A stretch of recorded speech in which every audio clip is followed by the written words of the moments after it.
Monsieur le Président, il y a un mois, dans la capitale européenne de Strasbourg, vous qualifiez la conférence des Nations Unies pour le climat comme un rendez-vous immanquable qui viendrait à nous faire honte si nous n'arrivions pas à trouver un accord.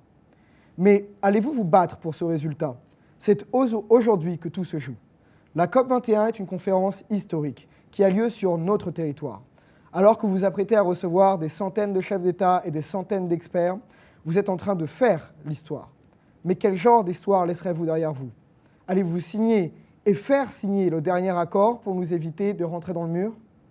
Les événements climatiques détruisent de plus en plus de foyers, détruisent de plus en plus de familles, mettent à mal de plus en plus de peuples. En octobre dernier, une vingtaine de personnes sont mortes, la plupart noyées dans les inondations sur la Côte d'Azur. 53 personnes sont également mortes pendant la tempête Xynthia en 2010. Combien de plus? Ça ne s'arrêtera pas à moins que vous tapiez du poing sur la table et dites « Personne ne sortira de cette salle le temps que nous n'avons pas un accord viable ». Faites-en votre cheval de bataille, Monsieur le Président. L'Europe et la France doivent actuellement faire face à une vague de réfugiés sans précédent, cherchant la paix et la sécurité sur notre continent et dans notre nation. Si rien n'est fait pour contrer le réchauffement climatique, ils viendront de plus en plus nombreux. Non plus fuyant la guerre, mais désormais fuyant des événements climatiques de plus en plus terrifiants.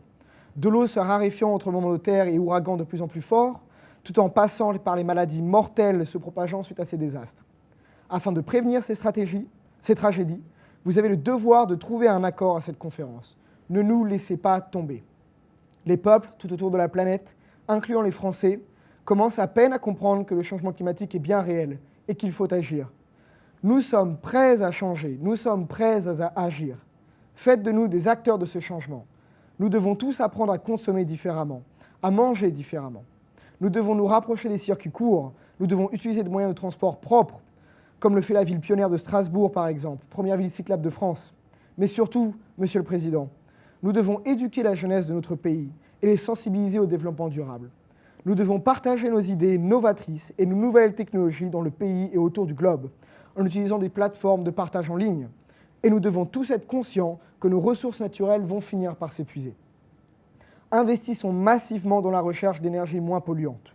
Malheureusement, Monsieur le Président, ma génération a hérité d'une terre qui montre de plus en plus ses faiblesses et ses blessures causées par l'homme. C'est votre travail et le nôtre de soigner notre planète et de léguer aux générations futures une terre plus propre. À la COP21, trouvez et signez un accord.